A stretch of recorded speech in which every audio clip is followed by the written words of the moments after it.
زمین سے 480 فٹ اونچے 4500 سال پرانے اس پیرامڈ کے اندر ایسا کیا تھا جس کو صرف دیکھنے کے لیے ریسرچرز نے ایک روبوٹک کیمرہ اس پیرامڈ کے اندر بھیجا۔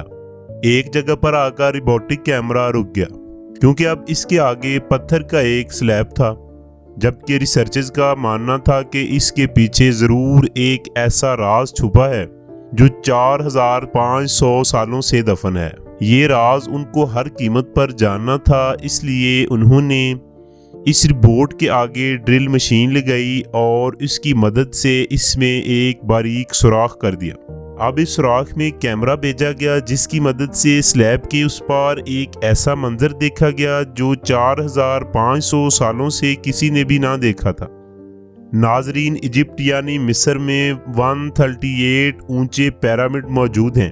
ان 138 پیرامڈز نے ہزاروں سالوں سے بہت سے ارتھکویک اور خطرناک طوفانوں کا سامنا کیا ہوا ہے، لیکن حیران کن بات یہ ہے کہ یہ سینکڑوں میٹر اونچے پیرامڈ اپنی جگہ سے 1 انچ بھی ادھر سے ادھر نہیں ہوئے۔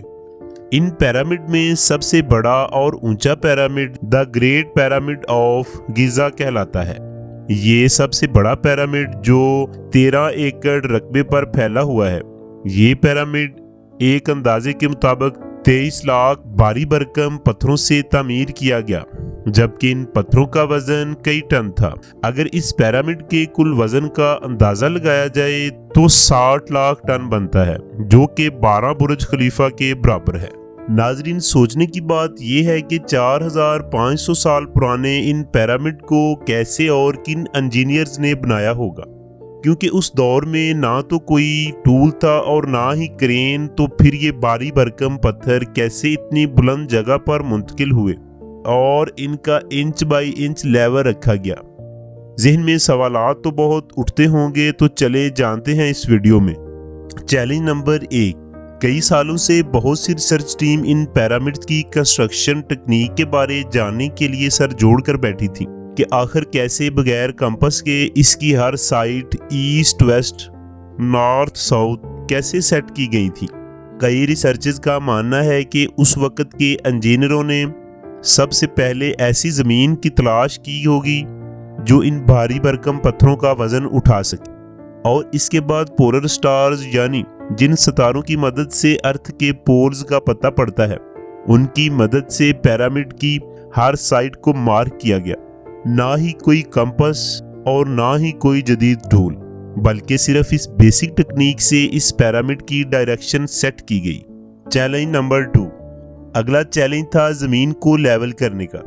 جس 13 ایکڑ زمین پر یہ پیرامڈ بننا تھا، اس 13 ایکڑ کی زمین کا لیول اگر تھوڑا سا بھی کم یا زیادہ ہوتا تو اس لاکھوں ٹن کے بھاری بھرکم پیرامڈ کا سیدھے کھڑا ہونا ناممکن تھا، کیونکہ اس دور میں نہ ہی کوئی لیزر لیول اور نہ ہی کوئی ببل لیول تھا۔ ایکسپرٹس کا ماننا ہے کہ ضرور اس زمین میں چاروں اطراف کھڈا کھود کر اس میں پانی چھوڑ کر زمین کا لیول سیٹ کیا ہوگا۔ کئی ایکسپرٹس کا ماننا ہے کہ اینشینٹ ایجپشنز نے اس سمپل ٹول کا بھی استعمال کیا ہوگا، جس کے دونوں اطراف لکڑیاں اور ٹھیک سینٹر میں رسی کی مدد سے ایک پتھر لٹکا ہوتا ہے۔ Challenge number 3۔ اب پیرامڈز کی کنسٹرکشن سائٹ پر ڈائریکشن بھی سیٹ تھی اور زمین بھی لیول ہو چکی تھی۔ اب باری تھی کنسٹرکشن کو شروع کرنے کی، جس کے لیے لاکھوں ٹن بھاری بھرکم وزنی پتھروں کی ضرورت تھی، لیکن یہ پتھر کاٹنے کے لیے ان کے پاس نہ کوئی گرائنڈر تھا اور نہ کوئی جیک ہیمر جیسا ٹول۔ لیکن پھر بھی انہوں نے یہ پتھر کاٹے اور ان پتھروں کو صحیح شیپ بھی دی، لیکن کس کی مدد سے؟ جی ہاں، یہی صرف ایک ٹول تھا جس کی مدد سے ان پتھروں کو کاٹا گیا ہوگا۔ Challenge number 4۔ چونکہ ان بھاری بھرکم پتھروں کی کٹائی گیزا سے 250 میل دور ٹورا کے شہر میں ہوئی تھی، اب مسئلہ تھا ان پتھروں کو گیزا تک ٹرانسپورٹ کرنے کا۔ اتنا زیادہ وزن لوڈ کرنے کے لیے اس دور میں نہ ہی کوئی جانور کام آ سکتا تھا اور نہ ہی ان کے پاس کوئی ایسا بڑا ٹرک تھا۔ حیرت کی بات یہ ہے کہ یہ کام سینکڑوں ورکرز اور کشتیوں کی مدد سے کیا گیا۔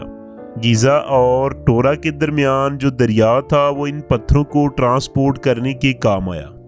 Challenge number 5۔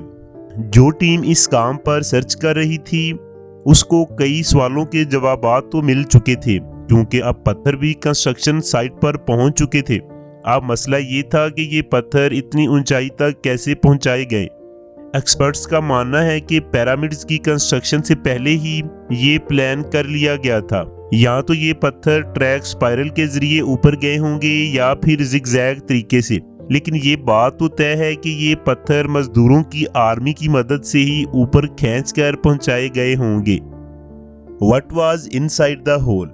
جب ریسرچرز نے روبوٹک کیمرے کی مدد سے سلیب میں سوراخ کیا اور سلیب کے پیچھے 4500 سال پہلے بنایا گیا ایک تابوت ملا جو کہ اندر سے خالی تھا۔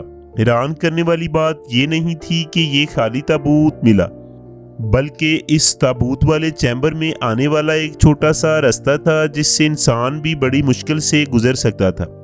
پھر یہ تابوت جو کہ گریڈنائٹ پتھر سے بنا تھا اندر کیسے لایا گیا؟